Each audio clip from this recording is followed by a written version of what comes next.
What's going on, guys, and welcome back to another FPL Transfer Talks video on the channel. If we could get 100 likes on today's video, that would be absolutely fantastic. But with that being said, in today's video, we are going to be discussing all things to do with Game Week 3. And I really want to start off by talking about the Manchester United assets. Now, due to Bukayo Saka being injured and due to a potential Cole Palmer injury, a lot of people have been looking at buying some Manchester United midfielders. Now, for me, what I would say is definitely consider buying Matheus Cunha, definitely consider buying Bryan Mbeumo. However, I will be looking to avoid Bruno Fernandes. Now, hear me out for a second, guys. Don't shoot the messenger. This is just my opinion, and I know some of you guys might disagree, but as I said, hear me out for a second, right? The reason why I think you should be looking to avoid Bruno Fernandes, number one, we can see that in this Manchester United system, he is playing a much deeper role compared to last season. He is now playing as sort of the two holding midfielders, and he's not playing as part of the number 10s in this system. So for me, because of that, I think in open play, we're going to see a reduction in his goals and assists. It's just as simple as that, right? And also another thing for me is because of his price, right? Bruno Fernandes is now costing 9 million, and when you compare that to Matheus Cunha, when you compare that to Bryan Mbeumo, it just doesn't make sense picking someone like Bruno Fernandes who is costing 1 million more, right? But yet he's playing a much deeper role and therefore going to get less goals and assists. Because when I look at Manchester United play, when I watch them play on the eye test, I see a player like Matheus Cunha who is so involved in the attacking play, who is so involved in everything Manchester United do in that final third. He is now sort of the heart of this team. It's simple as that, right? Matheus Cunha, very unlucky not to score against Arsenal, very unlucky not to score 2 goals against Fulham. We can see it when we watch Manchester United play. Matheus Cunha is the one that stands out, guys, and it's as simple as that. So for me, I wouldn't be going out of my way, right, to go and buy a player like Bruno Fernandes over Matheus Cunha, who's costing 1 mil more, but yet seems like he's going to get a lot less goals and assists. That's just my opinion. Now, some of you guys might say that Bruno Fernandes is guaranteed to start games, guaranteed 90 minutes on penalties, and has the bonus of, getting those defensive contributions. But for me, Matheus Cunha is also guaranteed to start. Matheus Cunha is also guaranteed 90 minutes. And I know, as I said, you guys are going to make the point about defensive contributions. But for me, when you're paying that premium price, right, 9 million for an FPL asset, you need goals and assists. That's your bread and butter. That is your bread and butter, guys. If I'm spending that premium price on an FPL asset, I want multiple goals, I want multiple assists. It's simple as that. I think defensive contributions are nice. Yes, I'm not denying that. However, they're much more important for me, right, when it comes to the cheaper assets, right? When it comes to your 5.5 million midfielders, like your Andersons from Nottingham Forest, or like your Dewsbury Halls from Everton, for example. That's when it matters for me. But when I'm spending 9 million, I need goals. I need multiple goals. I need multiple assists. And as I said, I just think Bruno Fernandes won't be able to provide as many goals and assists as we're used to seeing. And I also think, when I ask myself this question, come game week 38, who will have more attacking returns in FPL? It's going to be Matheus Cunha, and he's 1 million cheaper as well. So for me, I do prefer Matheus Cunha over someone like Bryan Mbeumo, over someone like Bruno Fernandes. I also do prefer Bryan Mbeumo over someone like Bruno Fernandes. That's just my personal opinion. That's why for me, I would be looking to buy those two players, but avoiding Bruno Fernandes. So if you are looking for a Bukayo Saka or a Cole Palmer replacement, for me, the ones to go to from Manchester United is Matheus Cunha, is Bryan Mbeumo. Simple as that, in my opinion. So let's talk about Ollie Watkins and Morgan Rogers, the Aston Villa duo that are causing everyone pain and suffering, right? Because they are just stinking up the place week in, week out, and Aston Villa look dreadful. Right, simple as that. Aston Villa look really bad, and I guess a lot of people are probably looking to sell Ollie Watkins and Morgan Rogers. However, I'm going to be honest, right? I do own both Ollie Watkins and Morgan Rogers, so I know how it feels to see them absolutely stink up the place in your team. It's not a nice feeling. However, I have to be honest, guys. I would not be selling Morgan Rogers. I would not be selling Ollie Watkins. For me, I think we just need to be patient and see it through, because we probably picked them. Well, for me personally, right? I'm going to speak for myself, right?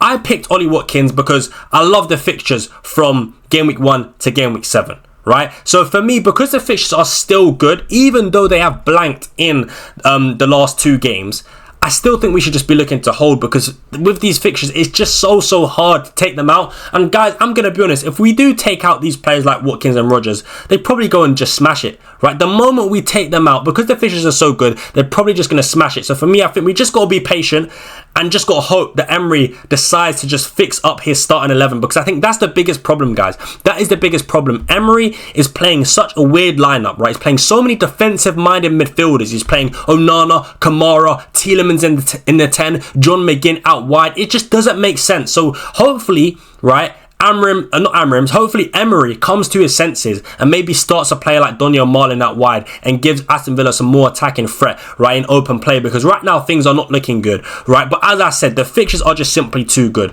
Palace at home, right, is a decent fixture. Everton away, right, is actually a good fixture, I think, because defensively in the first 2 games, Everton have been really, really poor. Conceded a lot of chances against Brighton and conceded a lot of chances against Leeds. And then after the Everton game is Sunderland, Fulham and Burnley, right? So you guys can see the fixtures are just simply really, really good. So I just think, right, it does make sense to stick to the original plan that we had, right, and keep Ollie Watkins, keep Morgan Rogers all the way up until game week 7, because the fixtures are just simply so good. That's just my opinion. Now, you might disagree with what I'm saying, because Aston Villa genuinely have been nothing short of an absolute disgrace. As I said, they've been awful. But I just think these fixtures are really, really good. And the thing is, right, especially with Ollie Watkins, he's a Premier League proven player. We know what he can do, guys. We know what he can do, right? We know that Ollie Watkins can score goals. He's done it season in, season out. He's a bona fide, Premier League proven striker, right, that scores goals. So I do believe the goals will come, but at the moment, yes, I do understand it's not looking good. But for me, I would not be looking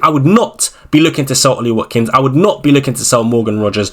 That's just my opinion. All right, guys, so here we do have some more Cole Palmer and Bukayo Saka replacements. As you can see, we do have Mohamed Kudus, Brennan Johnson, Morgan Gibbs-White, Ismaila Sarr, Anton Semenyo, and Anthony Elanga. These are definitely some of my favourite options to consider. Mohamed Kudus and Brennan Johnson, guys, the Spurs duo, I love them as picks. I really, really do. Spurs under Thomas Frank at the moment are looking like a rejuvenated team, right? They're looking really, really good, not only going forward, but also defensively. So I do love them as picks, right? I do love them as picks. And what I will say is the long-term fixtures that Spurs have are definitely some of the best fixtures that a team can have. In game week 3, they've got Bournemouth at home, and then game week 4, West Ham away, then Brighton away, then Wolves at home, Leeds away, then Villa at home. Like, guys, the long-term fixtures are certainly there for Spurs. So for me, when you look at sort of, who are the players that are going to provide you attacking returns in this Spurs team, for me, it's definitely Kudus, especially with the assists, and Brennan Johnson with the goals for sure, man. Brennan Johnson, he just has a knack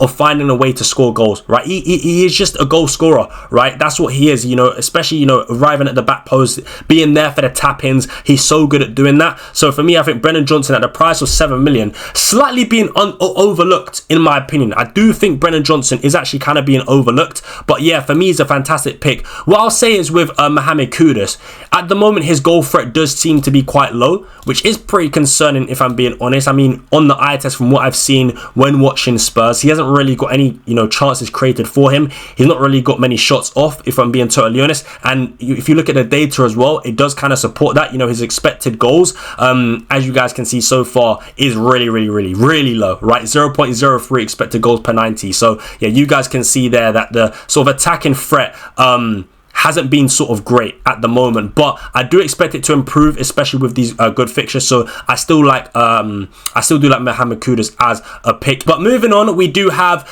Morgan Gibbs-White coming in at the price of 7.5 million. I do like him as a potential Bukayo Saka or Palmer replacement. I think for the short term, yeah, he's a very, very good pick. And that is just simply because of the fixtures that Nottingham Forest do have in game week 3. They've got West Ham at home, who have clearly shown they're one of the worst teams in the league at the moment, right? They're simply one of the worst teams in the league at the moment, and definitely the team to target. You definitely want your FPL attackers to be playing West Ham, right? Because they stink. They absolutely reek at the back. They concede so many chances, and they're just such a poor team overall. Really, guys, they really are. So, yeah, I think that game in game week 3 is perfect for a player like Morgan Gibbs-White. After that, it's Arsenal away from home, which is tough in game week 4. But then after game week 4, in game week 5 and 6, is Burnley away and Sunderland at home for Nottingham Forest. So 3 of the next 4 games are probably some of the best fixtures you can get in FPL at the moment, right? So with that being said, I do think taking a punt on Morgan Gibbs-White is not a bad shout at all. So yeah, I do think he's a pretty good option to go for as a potential replacement for Bukayo Saka and Cole Palmer. Now we also do have Ismaila Sarr, again coming in at the price of 6.5 million. Managed to score in the last game against Nottingham Forest. Now look, I do know that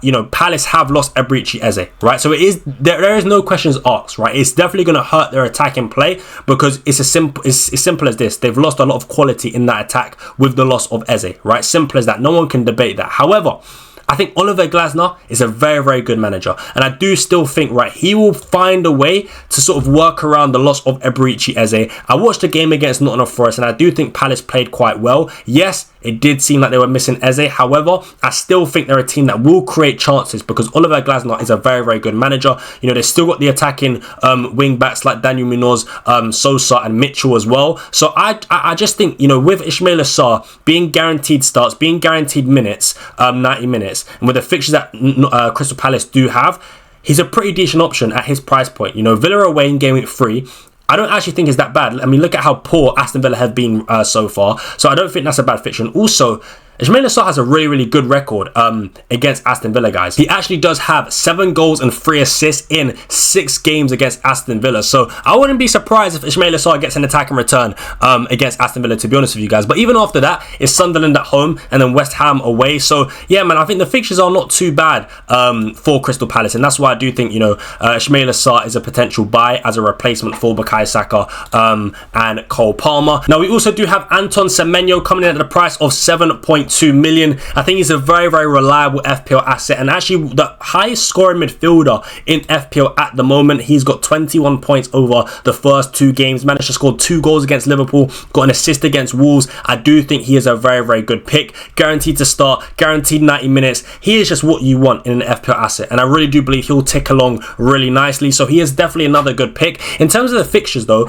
I would say short term, for the short term, when you look at the next 3 games, I actually don't think the fixtures are amazing, right? We got Bournemouth do play against Spurs away, who we've seen defensively look a lot better than they did under Ange, right? There is a clear difference there. Brighton at home, I like that fixture, but then Newcastle at home, again, another good defense in my opinion. Eddie Howe, you know, the way he set up Newcastle against Villa was really, really good from a defensive point of view. They sat in this 4-5-1 formation and really just made it hard for Aston Villa to break Newcastle down. So 2 out of the next 3 games, Bournemouth do play against some pretty tough defensive teams. So for me, I think for the short term, it's not necessarily great to buy Anton Semenyo, I guess you could say. But I just think if you are looking just for a long-term set and forget pick, then I think Semenyo is a fantastic option because, as I said, I think he'll tick along really, really nicely. Guaranteed starts, guaranteed 90 minutes, all that good stuff. So, yeah, it depends sort of what are you looking for. If you're looking for more of a short-term pick,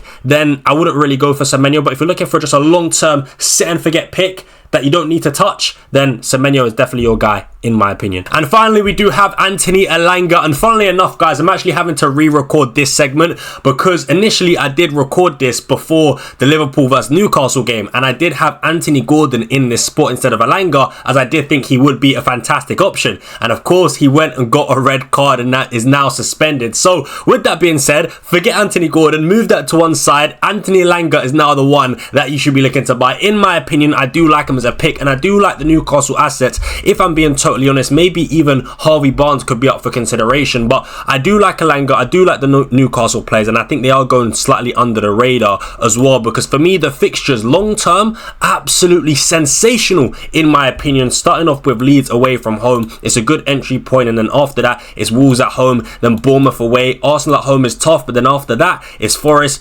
Brighton, Fulham, West Ham, Brentford. So you guys can see here, man, the long-term fixtures are certainly there for Newcastle, which is why I do like Anthony Elanga as a pick. And with Elanga, right, we know he's going to start. I wouldn't necessarily say he's the 90-minute man, especially when European football does start for Newcastle. You know, when they are playing Champions League midweek and then Premier League on the weekend, I wouldn't be surprised if there is sort of less minutes there for Anthony Elanga, you know, because you've got players like Murphy, you've got players like Harvey Barnes, you've got players like Anthony Gordon when he comes back from suspension that can all play in his position. So with that being said, I wouldn't necessarily say Elanga is a 90-minute man, but I would consider him, you know, one of the first names on the team sheet for Newcastle. So I do like him as an option. And also from what I've just seen, right, from what I've seen from Newcastle so far has just been very, very positive. I think going forward, but also defensively, right, they look really, really good and like a well-organized team. And, you know, in the game against Aston Villa, Anthony Elanga had a big chance, right? He had a one-on-one through on goal. All he had to do is put the ball in the back of the net. Yes, easier said than done, but he should have realistically scored the chance that he got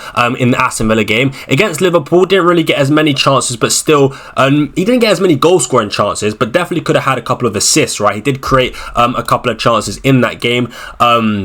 against Liverpool. So yeah, I think Anthony Elanga, a really nice option, definitely someone to consider in my opinion. And as I said, Harvey Barnes also could be up for consideration. I just think the thing for me with Harvey Barnes is if Newcastle do buy a striker, you know, Anthony Gordon's going to go back out wide on the left, and therefore I do think Harvey Barnes becomes more or less a bench player for Newcastle and not necessarily a starter. So yeah, that's just my opinion on Anthony Elanga and Harvey Barnes. But yeah, I think Anthony Elanga, definitely someone to consider in my opinion. Alright guys, so if you are an FPL manager with Jarrod Bowen in your team and you are looking to sell him and you need some replacements, these are my favourite options. And I do just want to start by saying, if you do plan on selling Jarrod Bowen, I don't blame you, right? I don't blame you. I don't blame you. If I had him, right, I would definitely be looking to sell him as well, because the fixtures aren't good for Jarrod Bowen and West Ham look absolutely dreadful, as I said earlier. So yeah, these are definitely my favourite Jarrod Bowen replacements. We've got Chris Wood, João Pedro, Big Boy, Jean-Philippe Mateta, Evanilson and Strand Larsen. Strand Larsen is a bit of a 50-50. There is some concerns there and doubts there, but we'll speak about him in a second. First things first, Chris Wood for me, in the short term, definitely my favourite player to go for. With West Ham, Burnley and Sunderland, right, 3 of the next 4 games for Nottingham Forest on paper, absolutely fantastic, right? Arguably, as I said, the best fixtures you can get on paper. Of course, Chris Wood being Nottingham Forest's main goal scoring threat as well, for me, just makes him a fantastic option, guaranteed to start, takes penalties as well. And Chris Wood is Chris Wood, man. We know what he can do. Last season, right, was absolutely fantastic, and this season he started off really well as well. Already got 2 Premier League goals. So for me, I can just see Chris Wood scoring a lot of goals in these upcoming games. So I think he's a fantastic option. And then we also do have João Pedro coming in at the price of 7.5 million. I like him as a pick, guys. I do like him as a pick. Of course, in pre-season, I was saying that I didn't really think he was someone to go for, but you know what, with Cole Palmer potentially being injured, I do think it does increase the sort of João Pedro's appeal. But not only that, right, what I was actually quite sort of surprised by was seeing João Pedro and Delap start in the same team, right? And that has actually made me think that João Pedro could be a much better option than I initially thought. So with João Pedro, like against West Ham, the plan was to play Cole Palmer off the right, João Pedro in the 10, I think Neto off the left, and then Delap up front. So because now Maresca does seem quite comfortable to play João Pedro and Delap in the same team, I do think João Pedro's minutes, his expected minutes, are really good. And obviously Chelsea are a very good attacking team with good fixtures coming up. So I do like João Pedro. We saw him get 1 goal, 2 assists in the last game against West Ham. I think with the fixtures coming up that Chelsea have, he's a good pick, right? Fulham at home in game week 3, Brentford away in game week 4,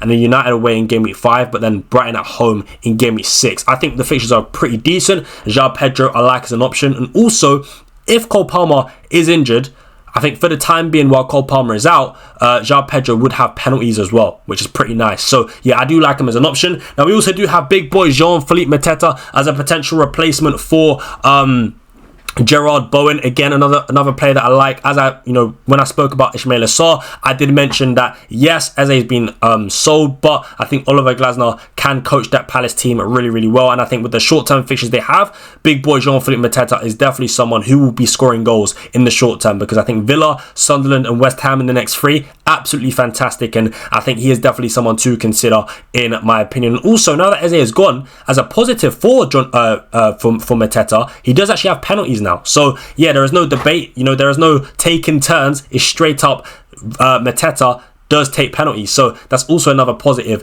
by going for Mateta now that Eze has left. But we also do have Evanilson as well. He's not scored so far this season, but really unlucky not to really score against Wolves.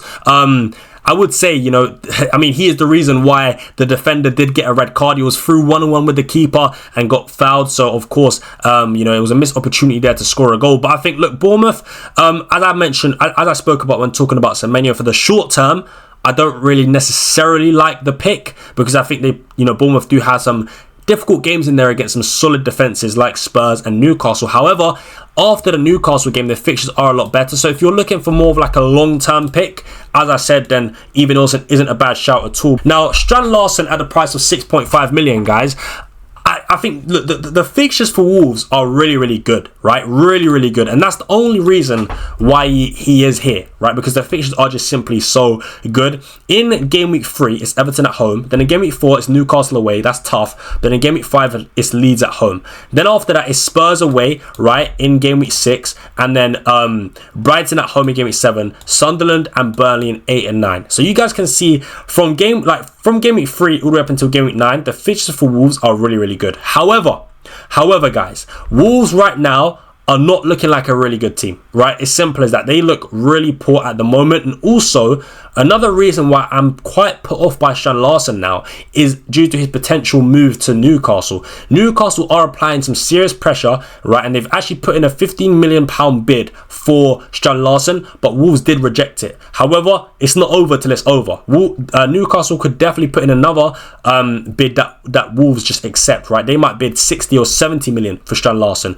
So while the transfer window is still open, I don't know if picking Strand Larsen is a good idea just because he might end up going to Newcastle. And what if Newcastle buy Strand Larsen and Johan Wissa, for example? He's then in a team competing for a spot with possible rotation because Newcastle also playing Champions League, whereas at Wolves he's a guaranteed starter and possibly on penalties. But if he goes to Newcastle, he's not necessarily guaranteed to start and guaranteed 90 minutes. So I think as an FPL pick, even though he's moving to a better team, he becomes a slightly worse asset. So I just think with Strand Larsen, even though Wolves have good fixtures, number one, they're a poor team. But number two, with the potential move to Newcastle, it's a bit risky. So for me, I think, to be honest with you, I would actually say that Strand Larsen is probably just an avoid for now. I would say he's an avoid because it is just a bit risky. So yeah, that's just my opinion. Alright guys, so if you are one of those unlucky FPL managers that did have Ait Nouri in their FPL teams and you are looking for a replacement, these are definitely some options that you can consider. As you guys can see, we do have Marc Cucurella, Pedro Porro, Virgil van Dijk, Daniel Munoz, Ole Aina, and Dan Burn. So look, for me, Cucurella, definitely my favourite option, right? I just think the long-term fixtures, all the way up until game week 12, right, are really, really good for Chelsea, first and foremost. But also, defensively, Chelsea definitely are one of the best teams in the league at the moment, so I think the clean sheet potential is certainly there with Cucurella. Now, another thing that I love about Cucurella is this man, he loves to get forward. He loves to make those attacking runs. He loves to be inside, in and around the penalty box. So I think the potential for attacking returns is really, really good for Marc Cucurella. Against Palace, he was getting so advanced, and even against West Ham, he was as well. He even managed to pick up an assist in the game against West Ham from a set piece. So I just think overall, when you combine attacking threat, right, with clean sheet potential, Cucurella is the one. Right, especially when you factor in the good long-term fixtures that he has. And I just think he's a good set and forget option all the way up until like game week 12 or even beyond that, to be honest with you, because Chelsea are just solid defensively in my opinion. In terms of defensive contributions, he's okay, nothing special, right? So far, he averages 5.13 defensive contributions per 90. So yeah, for me, I think mainly you're going to get points either from clean sheets or attacking returns with Cucurella. So yeah, I like him as a pick. Now, we also do have Pedro Porro. Again, definitely one of my favourite options here, man. At the price of 5.5 million, now playing for a much better defensive team, right, under Thomas Frank. I just think, you know, he is a good option because Spurs, the long-term fixtures for them are fantastic. So again, the clean sheet potential is there, but also with Porro, you've got a defender like that is taking some set pieces as well. That also in the easier games will bomb on and get forward and make those overlapping runs and get those crosses into the box, right? He is an attacking fullback, right? He's a fullback that likes to get those crosses in. And make those attacking runs. So I just think, again, the potential for points is really, really high with Pedro Porro. And again, I just can't stress this enough. With the fixtures that Spurs have, I just think he's a great option. So yeah, for me, definitely someone to consider as a replacement for Ait Nouri. But moving on, we do have Virgil van Dijk, and I think this is more of a short-term option, literally for like the next 4 games, I would say, the next 3 or 4 games. So Arsenal at home is not necessarily the most ideal fixture, but after that is Burnley and Everton. So maybe if you're wildcarding in like game week 6, for example, or game week 7, then yeah, potentially Van Dijk is an option. But if you're looking for more of a long-term pick, I wouldn't probably go for Van Dijk. That's my honest opinion. So again, I'm just sort of offering some good long-term, but some good short-term options. And for me, Van Dijk necessarily isn't a long-term option. He's more of a short-term one. And that is purely because I think, look, in terms of the next 3 games, right? Arsenal, Burnley and Everton. You've got 2 banker fixtures there where you'd expect Liverpool to get a clean sheet, Burnley and Everton, which is why I do think he's a good short-term pick. And if you're looking at a game week 6 or game week 7 wildcard, then Van Dijk definitely could be up for consideration. Let's move on though. We do have a Daniel Munoz. Again, we spoke about Crystal Palace quite a bit, and I like Daniel Munoz because of his attacking threat, man. That is the main thing with Daniel Munoz. He is a player, he is the FPL defender that will get you multiple attacking returns throughout the season, and that's why I love him, man. In that right wing back role, he is just so advanced. He gets so close to the box. He's always putting those crosses, those cutbacks in, and he's just a player that will pick up attacking returns, and that's why I like him. And also defensively, Crystal Palace aren't a bad team as well, and when you partner those factors up with the fixtures that Crystal Palace do have, you know, Villa, Sunderland, West Ham, I think Daniel Munoz could be a really good pick, man. And even after the West Ham game, I don't actually think the Palace fixtures are even that bad. So he is definitely someone that I consider quite a long-term pick, because yeah, you've got Villa in game week 3, but then you've got Sunderland and West Ham, right? I could definitely see, you know, a clean sheet and an attacking return in these type of games. Liverpool's tough, but after that it's Everton and Bournemouth. Arsenal's tough, but after that it's Brentford, Brighton, Wolves. So I actually do consider Daniel Munoz quite a good long-term pick. So yeah, I like him as an option, man. I really do. He's literally, I really do sort of think of Daniel Munoz as a winger listed as a defender in this game, because when you watch Crystal Palace, Daniel Munoz, he is just so attacking, man, and he will be involved in sort of the goals and assists, in my opinion. So yeah, man, I think I do quite like Daniel Munoz as an option, and definitely he is someone to consider. Next up, we do have Ait Nouri. I really do like him as an option. As I said when speaking about, you know, Chris Wood and Gibbs White, the fixtures that Nottingham Forest do have are really good, and I do see some clean sheets in the upcoming game weeks, you know, playing against the likes of West Ham, Burnley and Sunderland, right? I do expect Nottingham Forest to finally keep some clean sheets. But also, one thing I've noticed so far this season is that Ait Nouri has been really good for defensive contributions, guys, and actually he has had the most defensive contributions out of all the Nottingham Forest defenders, right? He's actually got,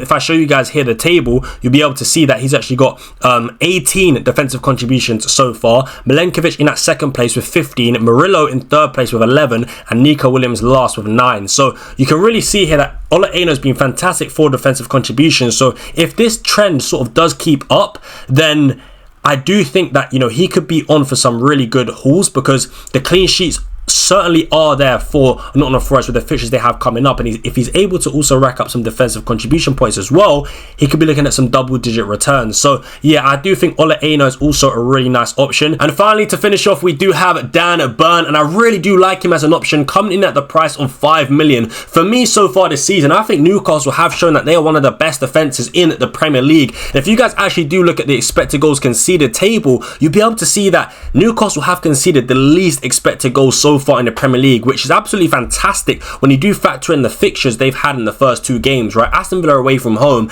and then Liverpool at home. 2 tough fixtures on paper, and still you can see here that Newcastle have put up some strong defensive data here. So yeah, I really do like the Newcastle defense as possible Ait Nouri replacements, and I just think the way Newcastle set up in this 4-5-1 formation out of possession is really good, and I think teams do struggle to create big chances against Newcastle. And of course, look, they lost against Liverpool, but it was very unlucky, and they played, you know, a whole half with 10 men and still managed to sort of not concede a lot of chances and score 2 goals on top of that. So I just think the Newcastle setup at the moment looks really good, and with the easier fixtures that they've got coming up, I do expect them to keep some clean sheets, man, because as I said, their defense does look really solid. And for me, Dan Burn, definitely an option to consider, coming at the price of 5 million. I think he's absolutely fantastic, honestly, and I think what I also like about Dan Burn is his defensive contributions, man. So far this season, he's got defensive contributions in both games, right? He picked up 11 defensive contributions against Aston Villa away from home, and he picked up 12 defensive contributions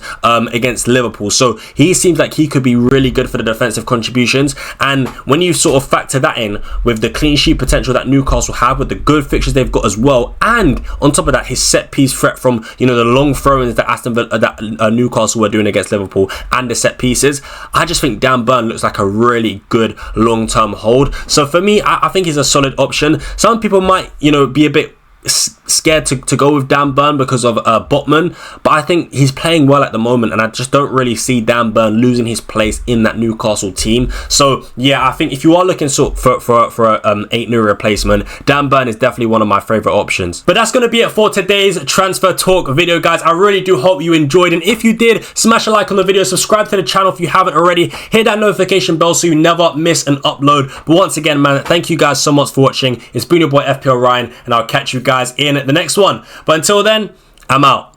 Peace.